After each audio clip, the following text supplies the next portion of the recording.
We're dinking around with Eddie and Webby. Dinking around with Eddie and Webby tonight. Oh, yeah. Party on, Wayne. Party on, Garth. Oh, hey, how's it going? This is Webby, not Eddie. And I'm Eddie, and this is our 87th Dinking Around. Oh, yeah, episode number 87. Webby, do you ever feel like perhaps the inspiration for our podcast came from Wayne's World? I mean, it's very similar. There are times where I think about like when they were doing their show in the basement. It does kind of remind me of when we first got started because we had a pretty rough start for our podcast. But that's all right. Do you want to know what's not rough? Pulling the greatest pickleball paddle in the world out of my bag before I go to the courts. And Webby, I have a story to be able to tell you a little bit about it. Oh, okay. I actually drilled yesterday. Whoa.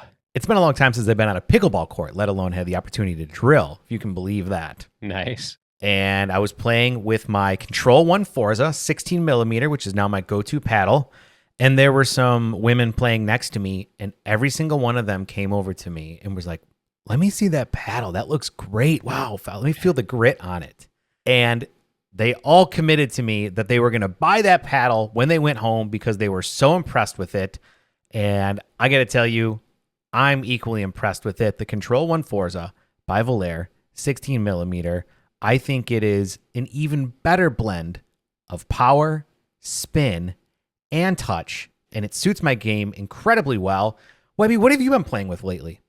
So I've actually been going back and forth. The Mach 2 Forza has been my favorite paddle for over a year now, but I have the Control 2 Forza, and man, that is a great paddle too. And I keep going back and forth. I feel like when I play with one, I'm like, yeah, this is the one for me. But then yesterday I played with the Control 2 Forza, and I was like, I don't know. I think this is the one for me. It's like I go back and forth. You can't go wrong with the Mach 2 Forza or the Control 2 Forza for me. I love the wide body shape.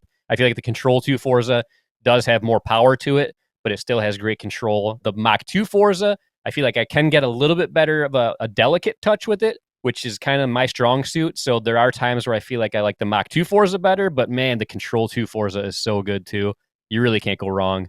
You really can't. Pretty much any paddle that you buy from Valair.com is going to be a good paddle. There's paddles for people who are more advanced players, and you even have some lower price point paddles that are perfect for maybe just getting into the game or even starting to get to that higher end amateur level. Check it out, Valair.com. Use coupon code PB for life to get what, Webby?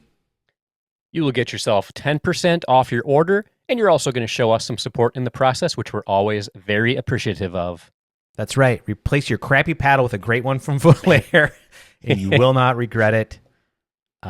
Just like you won't regret finding out What in the world is in that drink? What you got in that drink? Well, today I am drinking something that I actually bought when I was on vacation with my family recently. We took a trip to New York, and anytime I take a trip, I always like to get some of the local craft beer and try it out. And that is what I did while I was there. We were in Brooklyn, and I got this beer. It's called Superhero Sidekicks Hazy IPA. And one thing that really caught my attention is the artwork on the can. And this is from Kings County Brewers Collective in Brooklyn, New York. So I love hazy IPAs. So I'm definitely interested in giving this a try. What about you, Eddie? What are you going to be sipping on? Well, Webby, as you and everybody out there knows, I'm cleaning out my beer fridge. I'm not buying anything new until I get through it. And I had to go deep into the bowels of my fridge. Can you say that? Did the fridge have... Anyway. Oh, that doesn't sound very appetizing, but I'm sure you can say it. Well, deep in the bowels, I found a can of something from 5 years ago. Actually, 5 years ago, right about now. Do you remember which guest we would have had on the podcast right around 5 years ago? This would have been, I think, February 6th, 2020. Oh, man. So right before COVID, part of me wants to say Zane Navratil. Was it him? It wasn't. This individual, though, is actually from Australia. Ah, okay. Mr. Morgan Evans. That's right. I found, and I have to turn off my green screen to be able to show this because the can is incredibly green. Foster's.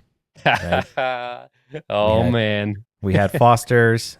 We drank Foster's. We ate some, what's that stuff called?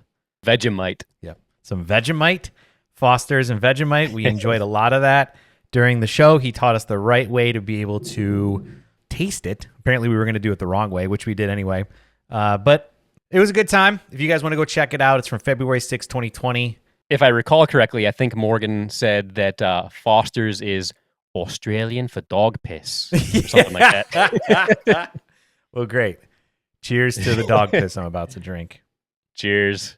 Yeah. Cheers to everybody at home as well. Oh, that beer did not age well. Oh, man. Oof. That's not what you want to experience from a can that's been sitting in your fridge for 5 years. So I'm just going to call that extra pissy dog piss today. Webby, what about you? How's your hazy IPA? It's good. This is really good. I would definitely get this again. It's got all the characteristics I like from a hazy IPA, and I'm very happy with this choice. Very nice. Guys, let us know in the comments down below. What are you sipping on while you're watching the show? Webby, what about shout-outs, man? I heard you got some shout-outs this week. Is that right? I do. I want to give a shout-out to Bash Pickleball Club once again. They recently added 8 new courts to their facility. They already had 10, so now they have 18 dedicated pickleball courts, and I think that makes them the largest dedicated pickleball facility in the state of Michigan right now, and they are doing things right. I love the way that they run their programming. I actually just did a tournament there, and it was very well ran, very smooth, especially considering how big of a tournament it was. I think they had close to 500 players registered throughout that weekend, so it was one of the biggest tournaments in the state, and they did a very good job. So if you're ever in the area, it's in Warren, Michigan, Bash Pickleball Club.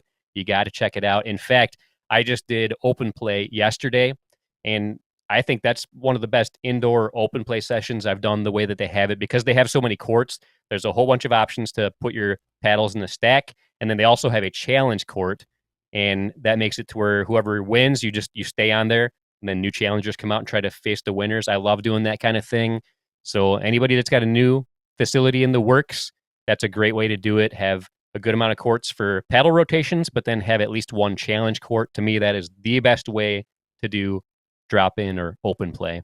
That's awesome, man. Did you say there was over 500 people that signed up for that? Over 400, I think, close to 500, but it was a huge one. They had, like, each division was pretty big too. Like, they had numerous pools in each division. And then what I really liked is they would do round robin play, to where you would play at least 4 matches. And then after that would be a playoff round if you did well enough in the round robin. And that's the only thing I am not a big fan of when it comes to round robin tournaments, is sometimes they're very anticlimactic because it just comes down to whoever got the most wins. Mm-hmm. I like when there's a playoff round after the round robin. It seems more earned to me, if that makes sense. Like when you have to go into a playoff round and then work your way towards getting that gold or silver medal. Yeah, I could see that, definitely. I think it's also crazy that there were probably over 100 more people signed up for that event than are signed up for the Proton Australia Pickleball Open, which is part of the PPA Tour going on right now. Yeah, man. And that was just a little tournament here in Southeast Michigan. Wild. It's crazy how much it's blown up, and that's going to lead into my topic that we are going to be talking about a little bit later. But before then, I think it's time. Now it's time for Memes of the Week. Yeah! That's right, Memes of the Week. Pickleball podcast hottest segment out there. There's nothing hotter than this. Webby, it looks like you actually have a few for me this week. Is that right? Yeah, these are really quick ones, so I chose a few, and these all come from the Stiff Dink on Instagram. And if you haven't checked out their account, they have a lot of really funny memes. And these are like the definition of meme, pretty much. When you think of a meme, it's this style that they do. They do a really good job. And this first one is when you're up next at open play. Oh, I've been waiting for this. Oh, boy, I've been waiting for this. What's up? Oh, yeah. Can definitely relate to that feeling. Yeah, especially if you've been waiting for a while, you've been just sitting there, you've been getting stiff, but then you see that the game that you've been waiting for on the court is about to end, and that adrenaline starts kicking in, you get excited just like him, and yeah, definitely can relate to that. Oh, yeah. This next one is Duper's response when you say you're going to get better at pickleball this year. No, you're not. Yeah, no, you're not. No, you're not. Stop. I can definitely relate to that one too, because there have been times where I'm like, man, I'm just going to get so much better. And then I go into a tournament and maybe I don't have the best results. And then I check out my duper later and it's either exactly the same or it drops a little bit. And then the next tournament I do, same kind of thing. Maybe I did even better than the previous one, but I look at my duper and it's like, nope, not much improvement going on there. Oh boy. But what are you going to do? I feel like it still motivates me though. I want that duper number to go up. So then it just lights my fire for the next tournament. So Definitely use that as motivation. that's right. And last but not least, from the Stiff Dink on Instagram, when you see a 3.0 player in your 4.5 league. You, buddy, what's your name? Stan. Stan. Oh!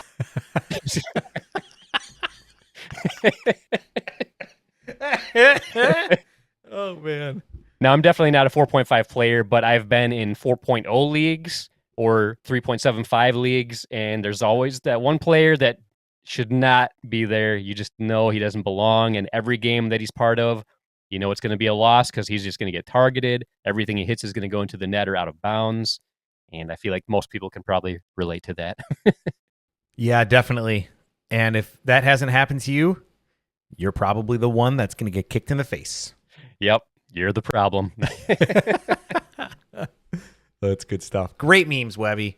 Thank you, the Stiff Dink. But Eddie, what do you got for us today? I have a couple for us.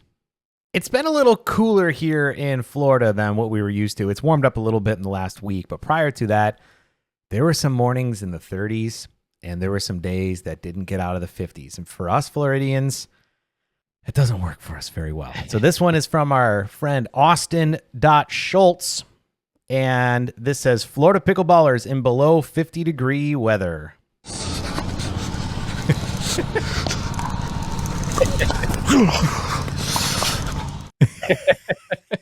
So true. It's so true, man. We are such babies when it comes to cold weather down here, and I am 100% guilty of that. Growing up in Michigan, I knew how to navigate through winter. Now, forget it. It gets into the 40s. I'm not leaving the house. Here in Michigan right now, because we're like in the thick of winter, we had a couple weeks of like single digit weather. Tomorrow it's supposed to be like a high of 45. That's shorts weather for us now. Yeah. I would be out in a snowsuit, and you guys are going to be out wearing shorts. This next one is from our friend Wanshan PB. And anybody who is in a relationship, married, you might be able to relate with this one.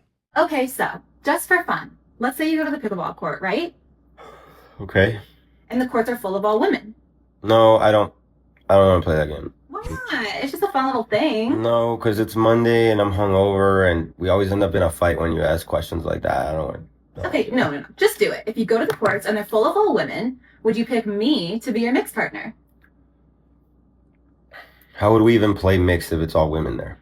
Like, why am I the only guy there? That doesn't even make any sense. Well, I don't know. Why are you the only guy there? Why would you go to the courts knowing it's all women? What? Answer. Why would you go if it's all women there? I didn't go anywhere. You just put me in there. I didn't go. I didn't put you in there. You just created some scenario I don't even want to play. You just said. Yeah, that's before you decided to go to the court with all these girls. Dude, bro, what are you talking about? Don't bro me. There's no bros around here. It's all women with you, right? You know what? I'm leaving. I'm going to my mom's. Don't call me. My life. I knew I shouldn't have played. Oh man, I love his videos. They're so good. And they're extreme examples of real life scenarios, but I'm sure we can all relate to that scenario a little bit. Yeah, good stuff. Well, those are the memes this week, and we'll throw links below so you guys can go check them out as well, because there's some good stuff out there. That's right. Keep the memes coming, and we'll keep this segment going for as long as we can. I absolutely love this segment, but does everybody know what time it is? Now it's time for Topics of the Week. That's right, Topics of the Week, where Eddie and I each bring a topic to discuss in the world of pickleball. So, Eddie, what do you got for us this week? Well, before I get there, I want to tell you guys, if you're watching this on YouTube, do us a big favor. Go ahead and click that like button. Leave a comment down below. Subscribe to our YouTube channel if you haven't already. We would very much appreciate it. So thank you. Webby, I got a good topic this week. You talked about the indoor facility bash that you've been playing at, how they just add all these courts, right? And there's a ton of incredible pickleball facilities popping up all over the place right now, meeting the demand of a lot of these pickleball players. And a lot of them are indoor facilities, which obviously having an indoor facility, there's a pretty hefty cost associated with it. And a lot of people still don't want to pay a lot of money to play pickleball, right? They still see it as a sport that like, well, I can go play at my courts for free or for pretty cheap. Do you think that with all of these incredible facilities coming in, that there's going to be a bubble in the near future, meaning there's going to be more supply than demand for playing pickleball? I guess before we get into details, what's your initial reaction to that question? I do think that a bubble burst is bound to happen. I definitely hope it doesn't happen anytime soon. And I do feel like right now we are in a place where there is so much demand and the existing courts are always so full, especially here in Michigan in the winter. The courts are always so jam-packed full that there is plenty of room for neighboring cities to have their own big facilities. So I definitely welcome them all with open arms. But like you said, there are a lot of people that still avoid paying to play pickleball at all costs, it seems. And I've had times where I got very frustrated because a lot of people that I play with, they know that I have very limited time to play. So a lot of times I will choose, even if there's a chance the weather might be nice, I will choose to book a court. That way I can have a guaranteed 2-hour slot this evening that I know I'm free. And it's very hard to get people to commit in the summer in Southeast Michigan.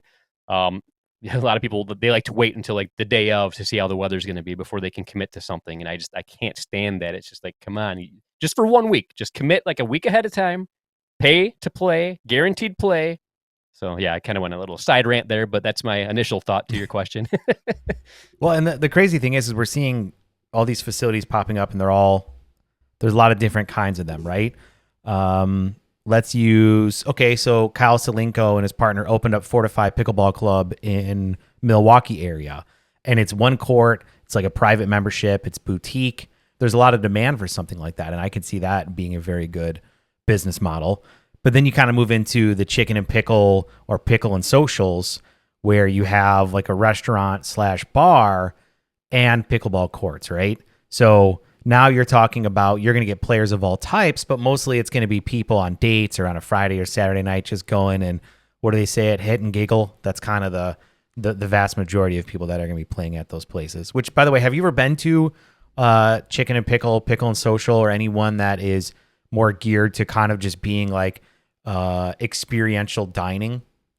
I still have not been to any of those yet. There aren't any really close to me here in Southeast Michigan, so I haven't had a chance to go to one yet. I went to one that was getting built in Arizona, so it wasn't open yet. So I visited it, and it looked like it was going to be awesome, but I have never actually been to one yet.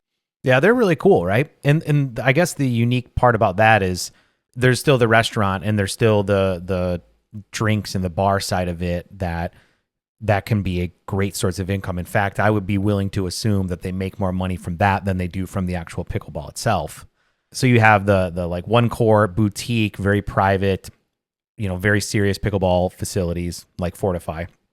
Then you have the chicken and pickle and socials. But then you also have like Pickleball Kingdom, Ace Pickleball, and probably the most well-known, the Pickler. They're these indoors facilities with multiple courts. They host tournaments, they have events, they have a lot of different things, but their main focus is on pickleball, and it's probably more serious play than casual play like you might have at the chicken and pickle and social types of places. What are your thoughts on those types of facilities where it's more just pickleball focused? I like those just because there are times where, actually a majority of the time that I play, I'm just going to play pickleball. And like for me, like yesterday, if I ever work the late shift, the morning time is the perfect time for me to go play, but I don't have any time to really hang out and socialize or anything afterwards. It's just go there, play for 2 or 3 hours, head straight home so I can take a shower and get ready for work. So for me, that's the kind of place that's ideal. Now I know if I'm going to play on the weekends, though, it would be nice to go to a place that has a restaurant, because then after playing, then I'll have some time that I'm going to hang out afterwards. I'm going to want to drink. I'm going to want to get some food and stuff like that. So I feel like there are definitely times and places for both.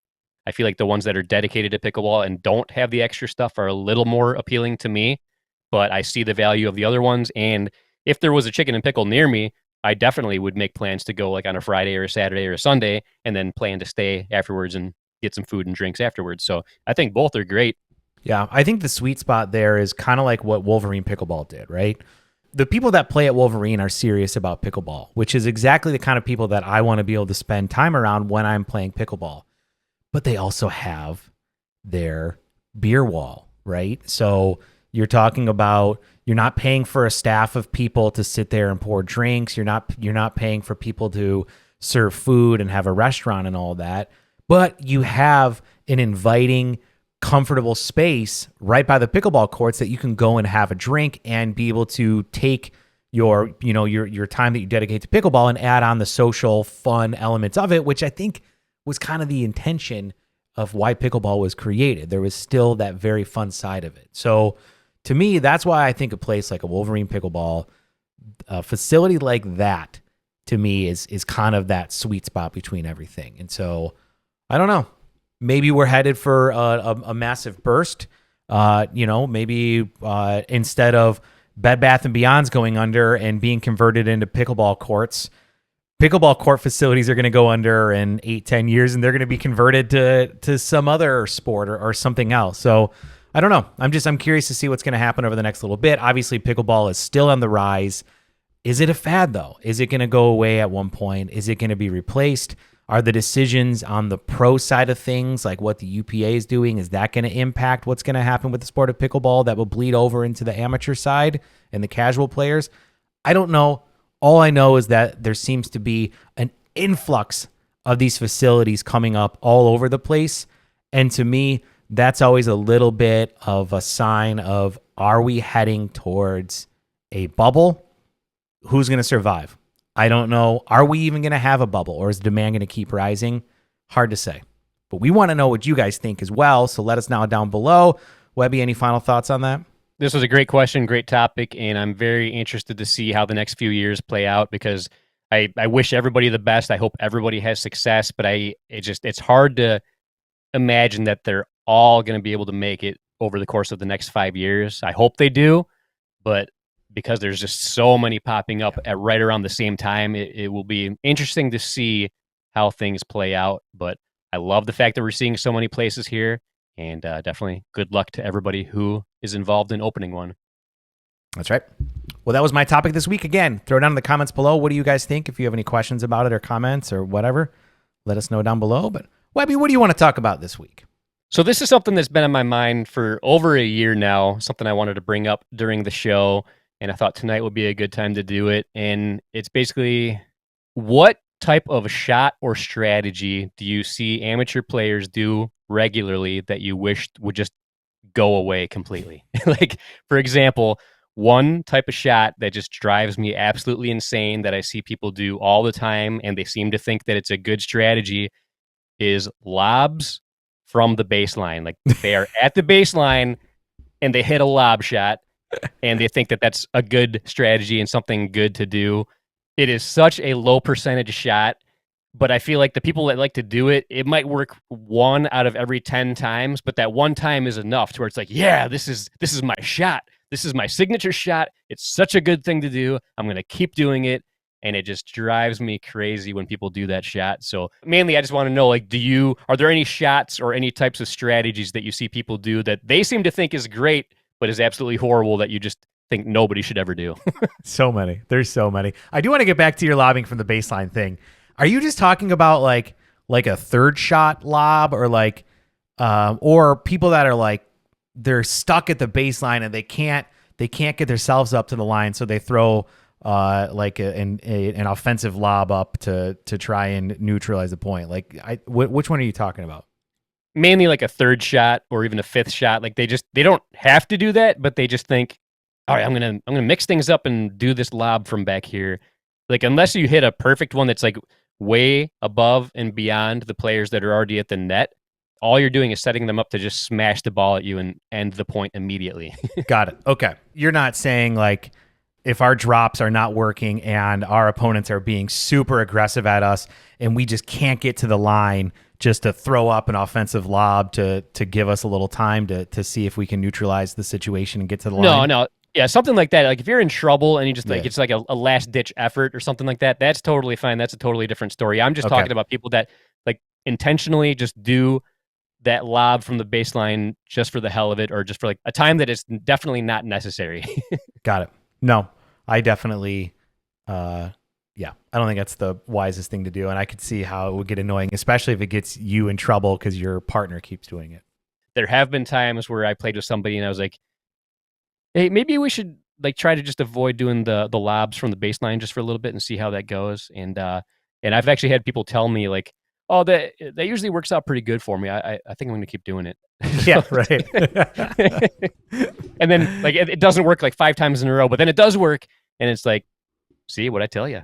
Well, even if it does work, like, what do you mean by it works? All it does is it pushes the opponents back a little bit, and all they have to do is drop and get back into position, right? Right. Like, yeah. Like it didn't win us the point by any means. Right. Like maybe it kept us in the point a little Yeah. longer or something, but it was like a kind of a lucky shot. Like they got very lucky that it actually stayed in bounds. Jeez, that's funny.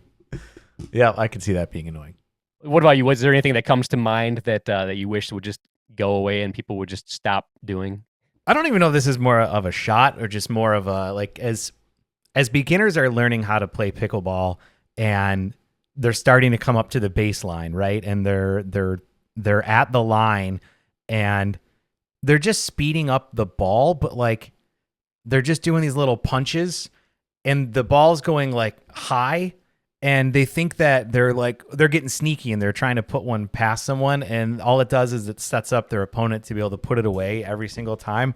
I would say that's probably the most annoying one, and it's probably the most common when you watch a lot of beginners play who maybe haven't playing for long enough to kind of get the strategy of you want to get to the line, and that's where pickleball should be played, is at the line, but they don't really understand the whole concept of like where should you be putting the ball, and you know why you shouldn't just be like doing a half-ass push towards your opponent's chest. Like that's not the good shot. That's actually a really bad one. I think probably Right. something like that is what I would tell them. Like maybe just do a dink.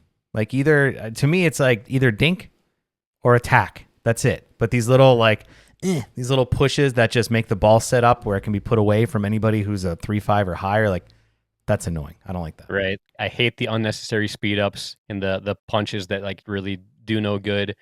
And then we've talked about this in the past before, but a strategy that people think is great and something that people told us when we first started playing was make sure you run up to that kitchen line as soon as you possibly can. Yeah. No matter what, just after you return the ball, just run up to that net as fast as you possibly can, regardless of how your return or third shot was. Yeah. Hit your third and run. Yeah. I remember actually one of the very first videos that Simone and I did together were busting that myth and talking about why it's a horrible strategy and you need to work together with your partner and move yourself up at the right time and combine drops and drives in order to be able to get yourself in a position. Because if you get a third shot that goes pretty high, if you start running up there, you're going to get killed by anybody who's halfway decent. Yeah. And I feel like when I do open play, a lot of times it's either one extreme or the other. Either the person always runs up to the line when they shouldn't, or if it's a perfect time to go to the line, I go up there and then I look and they're way in the back still. They didn't come up. They just stayed in the back because they just like staying in the back. So it's like one extreme or the other. So that's reason number 744 of why open play sucks. Why I freaking hate it. It's not fun. It can be fun, but most of the time it sucks because that's what you're dealing with. And then these people get away with it, so they're like, "Oh, I'm going to play on the 3-5 courts because I can get away with it at 3-0 and I've won some." And then they go to the 3-5 courts and they're still getting away with it because people are such better players. They're like, "Why would you pick that shot? It's the stupidest shot," which is why open play sucks most of the time.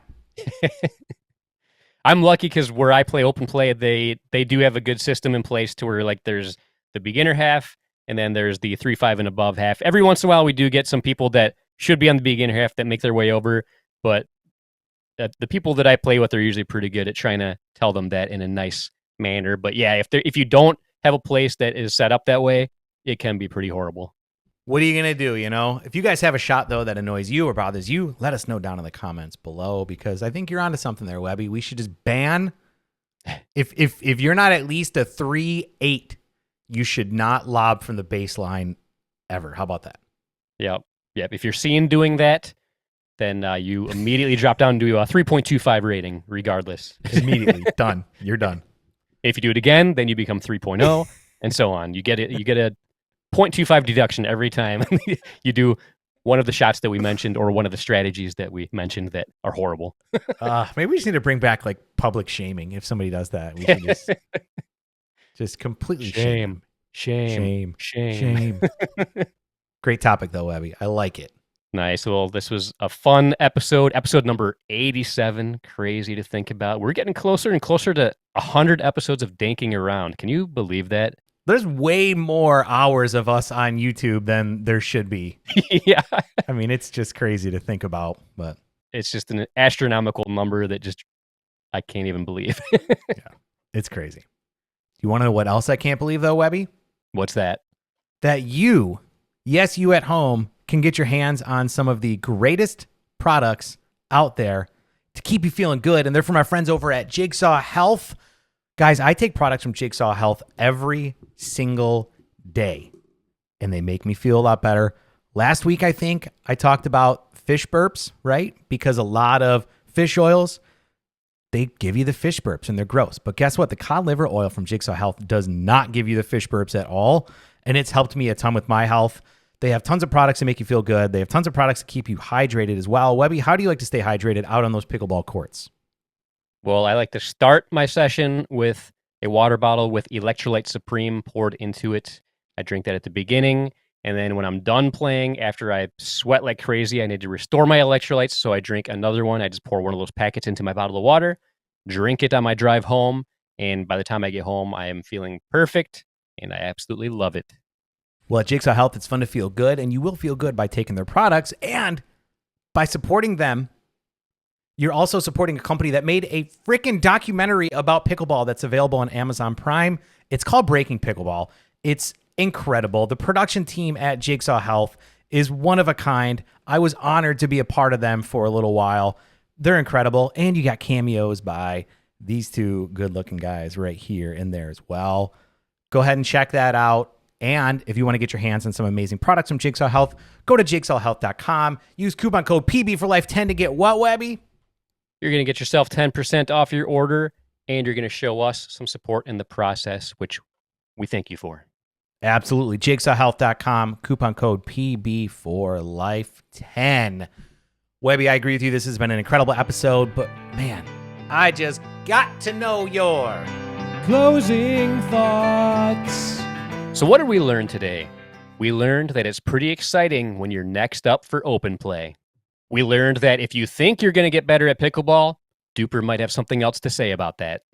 We also learned what happens when a 3.0 player shows up to the 4.5 league. We learned how Floridians deal with 50-degree weather when playing pickleball. We also learned that, guys, you really should not show up to the hypothetical all-women's day on the pickleball court. We talked about how great it is to see all the new pickleball facilities popping up, but we asked, is the bubble about to burst? And we talked about the pickleball shots that we wish people would just get rid of completely. But that's it for episode 87 of Dinking Around with Eddie and Webby. Thank you all very much for tuning in. That's right. And again, if you're watching from YouTube, go ahead and click that like button. Subscribe if you haven't already. Leave a comment down below. Let us know if there's a meme you want us to review. Let us know if there's a topic you want to discuss. Or let us know your opinions on the topics. Maybe the question should be, does open play suck as bad as Eddie thinks it does? I don't know. We can talk about that next time. But on that note, I'm Eddie. And until next time, this is Webby, not Eddie, signing off. See ya. We're dinking around with Eddie and Webby. Dinking around with Eddie and Webby tonight. Oh yeah.